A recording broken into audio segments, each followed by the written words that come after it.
Olá, meus queridos alunos, mais uma vez estamos aqui para conversar um pouquinho sobre a filosofia nesse período de transição do Renascimento para a Idade Moderna, finalizando de certa forma os conteúdos com esta quinzena em que estudaremos o pensamento político de Maquiavel e o pensamento político também de Thomas Hobbes. A gente coloca como tema dessa nossa aula, dessa nossa semana, a questão de Maquiavel e eu diria a formação do pensamento político moderno. A importância de Maquiavel é muito grande, para a formação do período político moderno e nós vamos ver o porquê no andar desta aula. Certamente vocês já ouviram falar de maquiavélico, alguma palavra nesse sentido, ou a atribuição da frase "os fins justificam os meios", que não é muito bem uma frase de Maquiavel, mas que muitos atribuem à sua política. E vamos perceber um pouco o quanto complexo é esse pensador. Hoje, enquanto pensava bem numa ideia de um filme ou de uma série sobre a vida desse cara que influenciou toda a política moderna. Os grandes políticos, depois de Maquiavel, certamente leram sua obra mais conhecida, dita O Príncipe. Não confundam com O Pequeno Príncipe de Saint-Exupéry, mas O Príncipe de Maquiavel, que é uma obra de filosofia política. Vamos então entender um pouco, no momento de introdução, o mundo em que Maquiavel viveu. A gente sempre diz que o homem é fruto de seu tempo. E Maquiavel viveu no tempo do Renascimento, um tempo de muitas mudanças, de muitas transformações, um momento de desenvolvimento de uma nova racionalidade.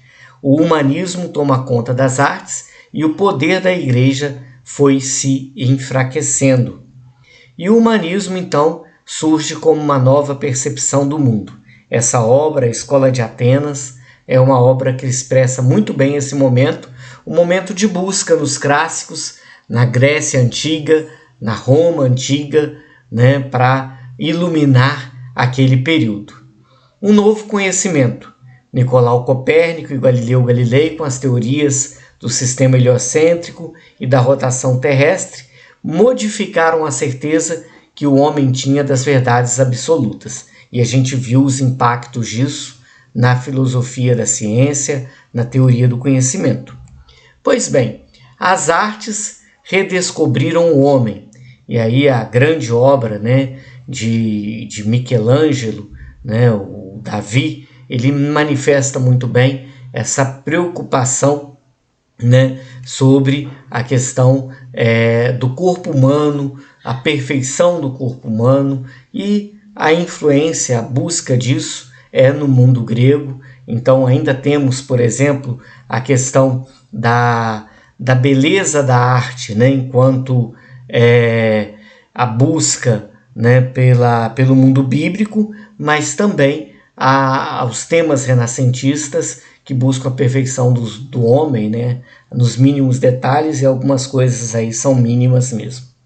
Os temas pagãos passam a ilustrar o mundo das artes. E nós temos aí então o nascimento de Vênere,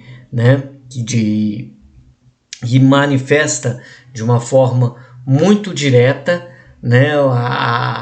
a arte de Botticelli, que vai manifestar também o quanto a arte modificou daquela arte medieval pautada pela beleza dos santos, a questão de uma vida de santidade, para uma arte mais voltada para os temas do corpo humano também.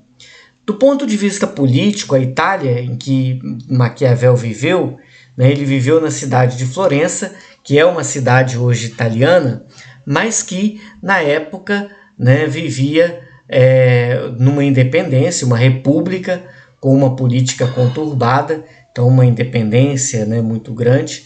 Temos aí a praça central, o Palazzo Vecchio em Florença, e que tem aí os seus momentos de uma política conturbada e aí até um momento de se queimar um herege numa praça pública,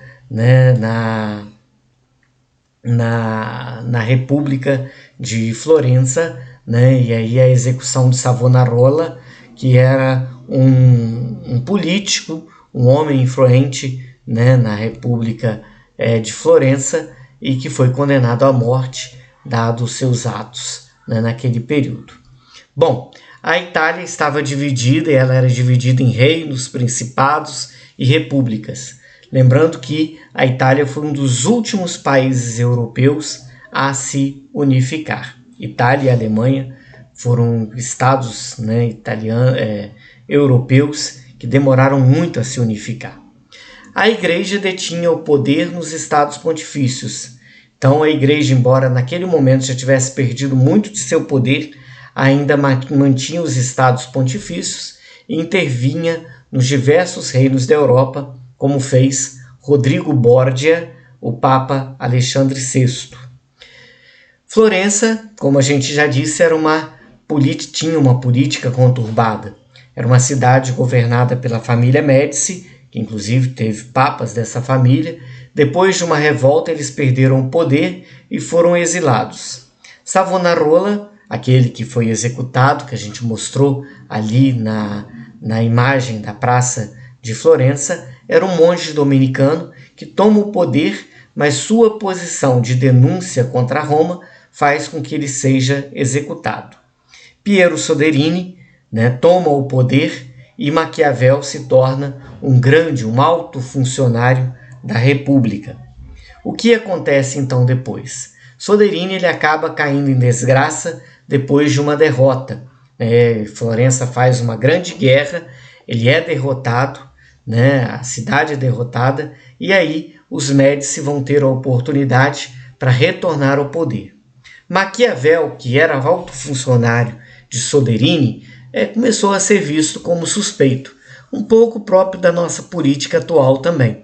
Né? Quem é aliado de um determinado político, de um determinado prefeito, quando muda o governo, muitas vezes ele, independente da sua competência ou não, ele é acusado de trabalhar para aquele outro partido e é colocado de lado. É isso que acontece com Maquiavel.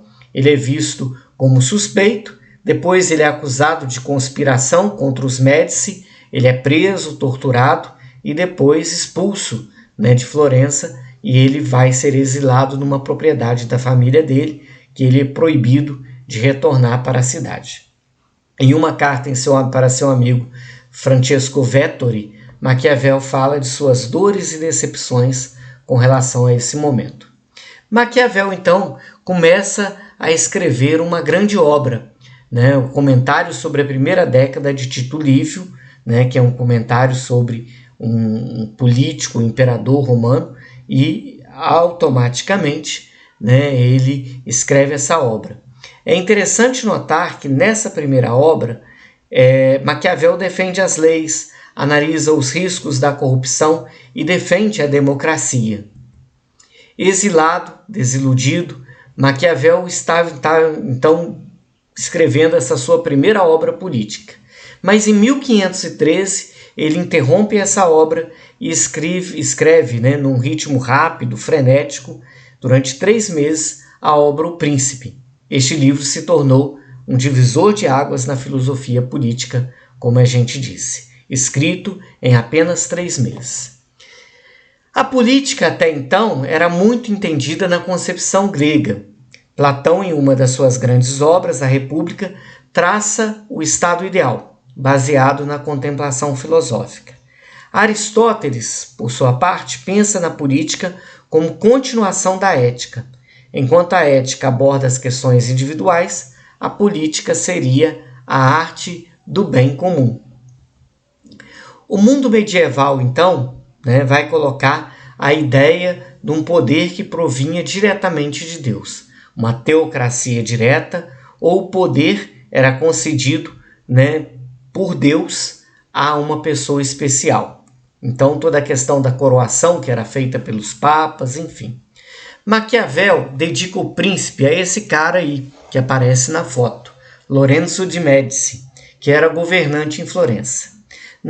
Nasce então uma obra que será lida, admirada, citada e até mesmo odiada por muitas gerações seguintes. a partir do príncipe, verifica-se uma separação entre ética e política. E nós vamos ver o porquê. Maquiavel fala que ele trata não de uma política ideal, mas de um realismo. E ele se propõe a examinar a verità effettuale, que significa, em italiano, a verdade efetiva das coisas. Daí a recusa pela política ideal da tradição filosófica.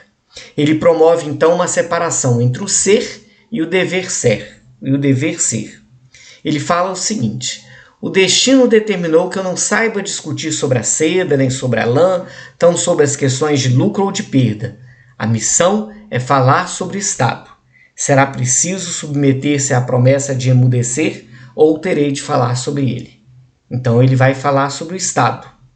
E ele diz o seguinte: é necessário que um príncipe, desejoso de conservar-se, aprenda os meios de poder não ser bom e a fazer ou não uso disso conforme as necessidades.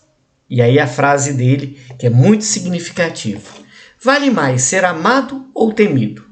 O ideal é ser as duas coisas, mas como é difícil reunir as duas coisas, é muito mais seguro, quando uma delas tiver que faltar, ser mais temido que amado. Olha, essa questão. E aí ele vai falar da virtude e fortuna. Duas palavras que ele vai utilizar e vai descrever como importantes no governo do príncipe, na atuação de qualquer governante. Na compreensão maquiaveliana, o príncipe deve agir de acordo com a virtude, ser virtuoso, não bondoso. E aí a questão importante da gente entender, que virtude aqui não é a questão simplesmente daquela virtude do ser bom, do ser honesto, mas a virtude significa a excelência no agir, agir na hora e no modo certo. A fortuna é essa deusa grega que aparece aí, que com sua cornucópia, seria um chifre grande em que ela guardava os seus bens, ela dividiria os seus bens com aqueles que ela queria. Isso significa que o príncipe deve conquistar a fortuna através da virtude, através da sua argúcia no agir no momento certo. E aí ele vai falar: compara a fortuna a um daqueles rios que, quando enfurecem, inundam as planícies, derrubam árvores e casas. Diante deles, não há quem fuja, quem não ceda ao seu ímpeto, sem medo algum de lhe obstar. A água está subindo, você tem que fugir. Mas apesar de ser isso inevitável, nada impediria que os homens, nas épocas tranquilas, construíssem diques e canais, de modo que as águas, ao transbordarem de seu leito, corressem por esses canais, ou ao menos viessem com fúria atenuada. Maquiavel então julga que a metade das coisas humanas dependem da fortuna e metade da liberdade. Não é por acaso, mas para que o nosso livre-arbítrio não desapareça, julgo poder ser verdade que a fortuna seja árbitra de metade das nossas ações, mas que também ela nos deixe a nós governar a outra metade, ou quase.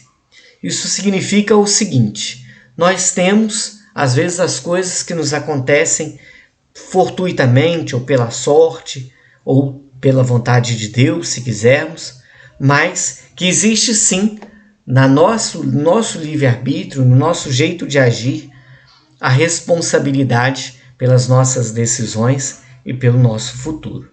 E aí, como compreender Maquiavel? Uma obra extensa, difícil de ser entendido, mas também é importante atentar sobre a sua outra obra. Ele dá dicas e orienta Lorenzo de Médici a unificar a Itália. Ele anuncia uma nova época, de uma nova política, e lança no príncipe, como dissemos, uma nova política. Mas ele era sim um republicano, uma pessoa que acreditava que os tempos estavam mudando e que era necessário de novos passos. Mas, muitas das vezes, sua obra é lida como a obra de uma orientação para um déspota, para alguém que iria agir de acordo só com seus interesses. Temos aí uma pequena bibliografia que serve para nós como um caminho e, graças a Deus, estamos caminhando para o fim da nossa aula, né, e que vocês possam continuar se cuidando, continuar dentro dos cuidados necessários, né, na sua luta comum, no seu dia a dia, buscando a saúde, buscando estar bem. Grande abraço a todos, estou com muitas saudades de todos vocês.